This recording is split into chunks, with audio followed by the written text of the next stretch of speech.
Hi, it's Keith. Since I'm going to be away today, I wanted to give you a bit of a mini lecture on ethics. Today's mini lecture ventures into computer ethics and how ethics can be applied to issues that might arise in an educational situation. I've been professionally engaged in computer ethics for the better part of the last 30 years. As we work through some of the ideas in this course, I've noticed several issues that involved ethics in general and computer ethics in particular. When I say computer ethics, I think of trying to figure out the right and wrong ways to act with today's computing and communication technologies. Today, I'll be looking at three different ways to look at right and wrong, three important ethical techniques. For each, I'll give a short explanation and then show how someone might apply a technique like this to a question about education, social justice, or other ethical issues. You'll be hearing more about these techniques as the semester goes on in our class. There are three ethical analysis techniques and a question for each that you might encounter.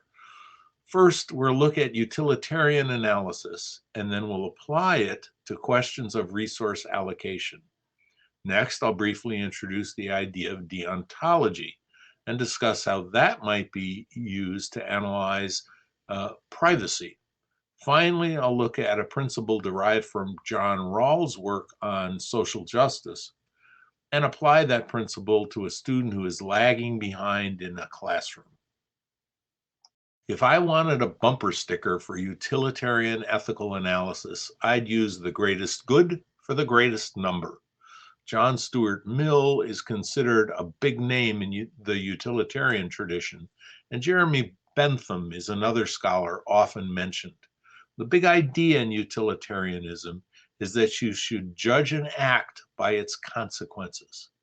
If an act results in overall good consequences, then it's a good act. If an act results on average in bad consequences, then it's a bad act. One of the problems with this kind of analysis is trying to be precise about what good means. Mill and Bentham sometimes used happiness as their measure, sometimes goodness, and sometimes utility. The idea that utility should be maximized explains where the name utilitarian comes from. Here is a simplified cartoonish representation of the main idea of utilitarian analysis. First, assume that you have a cosmic calculator that can somehow add up all the happiness in the universe. Just before you take an action, have the cosmic calculator add up all the happiness in the universe. Then you do the action, and then the cosmic calculator adds up all the happiness in this new universe, which includes the consequences of your act. If the happiness in the universe after your act is greater than the happiness in the universe before your act, then a utilitarian analysis says that your act is good. Otherwise, it's bad. That describes the utilitarian view decently well, but you may have seen some of the problems already. First, there is no cosmic calculator, and there isn't likely to be one in the near future. Second, how long do you wait in order to measure the consequences of an act? If you do this measurement immediately after the act, then long-term consequences haven't yet happened. If you wait too long, then the immediate consequences, which could be substantial, wouldn't be counted sufficiently.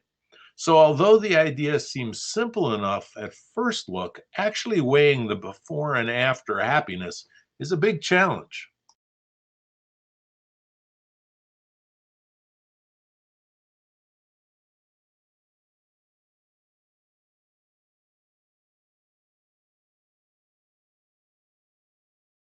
These problems with utilitarian analysis, the analysis is often used. You will hear the greatest good arguments given all the time by politicians, by principals in schools and principals in corporations, and by students. So it makes sense for you to know something about utilitarian arguments, including their strengths and weaknesses.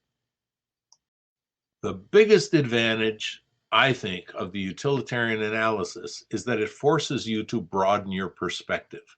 Most of us can hardly help but think of ourselves when we are in a difficult situation. So we almost certainly include our own happiness in our own cosmic calculations.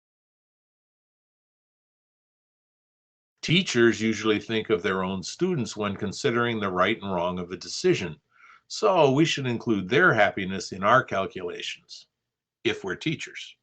But a good utilitarian analysis would also take into consideration the well being of the rest of the people in your school, as well as the school itself as an institution. They count too. How is this act likely to impact the community around you? Will this act increase happiness in your community, the community that's outside your school, your students, and you?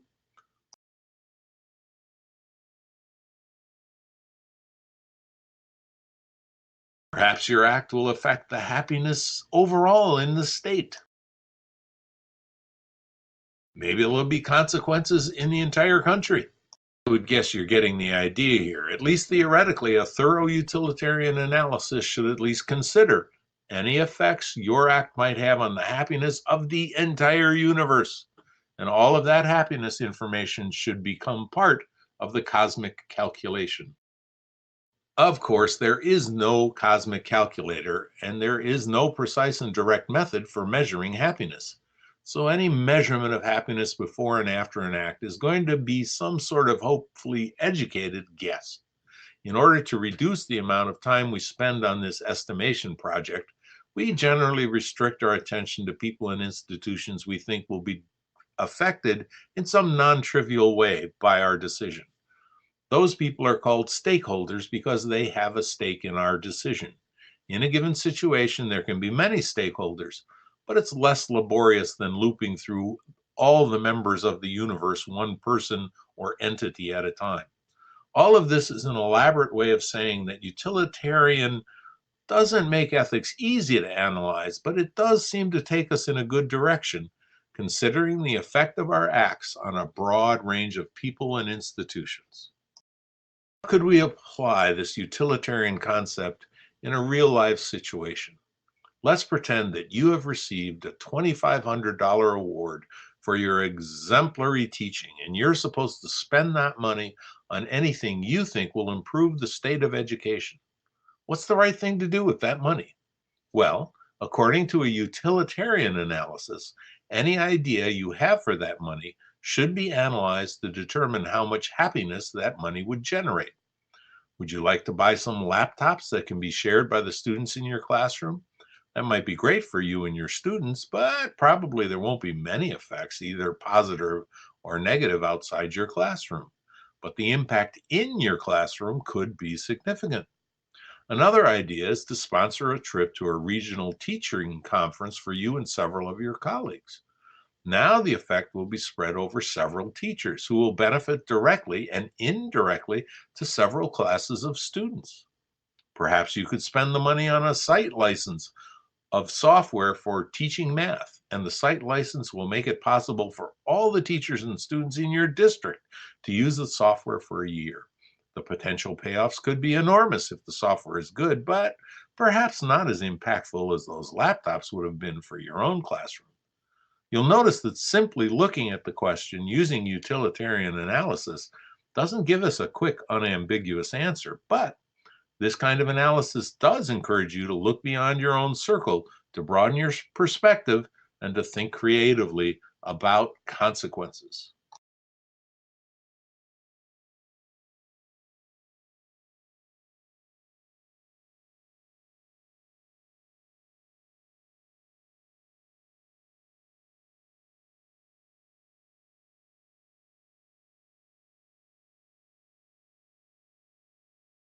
In that utilitarian analysis focuses on the consequences of an act. Mm.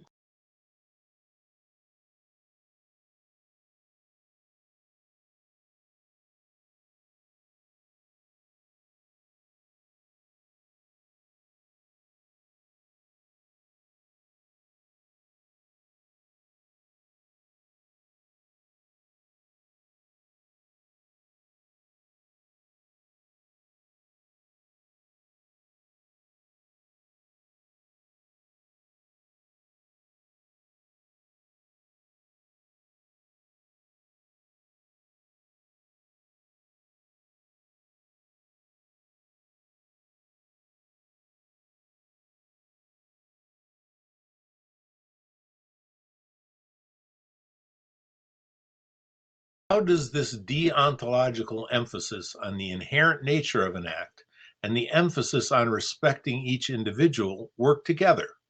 Let's explore that question by looking at a particular case that might come up as you are flipping the classroom. And flipping the classroom is an educational technique in which you use online materials for students outside of class so that you can focus more on group work and working with the students one-on-one in the classroom. Suppose that a teacher, Sarah, is using lots of online materials to flip her classroom. Sarah's principal is impressed with what Sarah is doing, and the principal wants to help Sarah organize the online work. Specifically, the principal decides that she is going to track the students' online work without their knowledge or consent, capturing each keystroke and recording it. She then wants to analyze the data and apply it to decide how to maximize scores when the students take their all-important standardized test. Sarah isn't at all sure that tracking students this closely will actually improve their scores, but she is sure that it will invade her students' privacy, and she doesn't want to do that. She thinks it would be dishonest. Sarah discusses this politely with the principal, and the principal reluctantly decides to abandon the monitoring plan. Notice the argument that Sarah made with the principal. It did not focus on the effects of the monitoring, that is, whether or not the monitoring would have the positive effects the principal hoped for. Instead, Sarah argues that regardless of the consequences, secret monitoring is wrong because it is dishonest toward the students. Sarah's argument is a deontological argument. She is insisting on treating her students with respect and on respecting their autonomy. So in this case, we see that sometimes it feels better intuitively to focus on the act itself rather than focusing exclusively on the positive and negative effects of an act. Third and final analysis I'll mention is based on John Rawls' book called A Theory of Justice. His work is based on social contract theory, and two important rules that he emphasizes are one, that each person should have equal rights and liberty, and two, that special care should be taken for the least advantaged. John Rawls' ideas about what justice should be are explained in his book using a thought experiment. In this thought experiment, Rawls imagines that a conference has been called to determine the rules of a just society. Smart, important people are invited to attend this conference. They are selected to represent rich and poor people, employers and employees, men and women, young and old. Rawls thought that if such a conference were actually convened, it would soon devolve into an endless argument because people at the conference would vote their own interests. Thus, self-interest is seen as counterproductive to figuring out what justice really should be.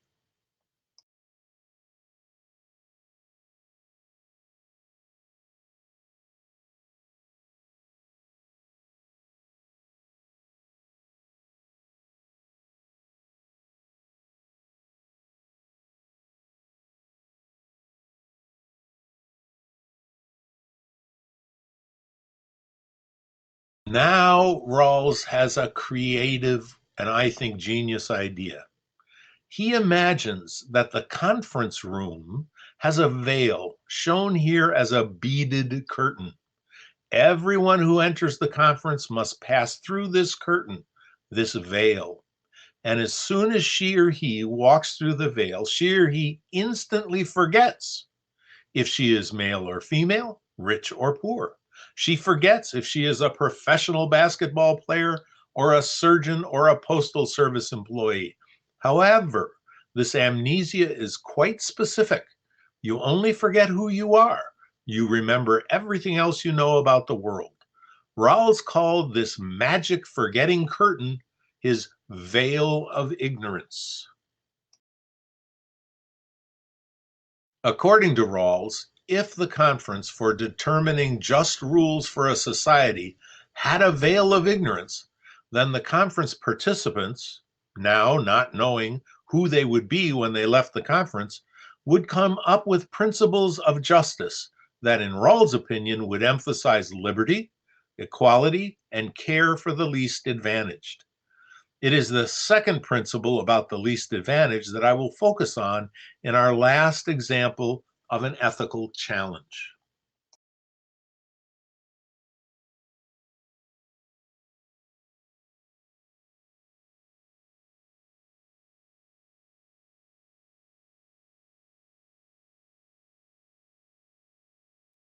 Pretend that you are teaching a class in your newly flipped classroom and things are going well for almost all your students.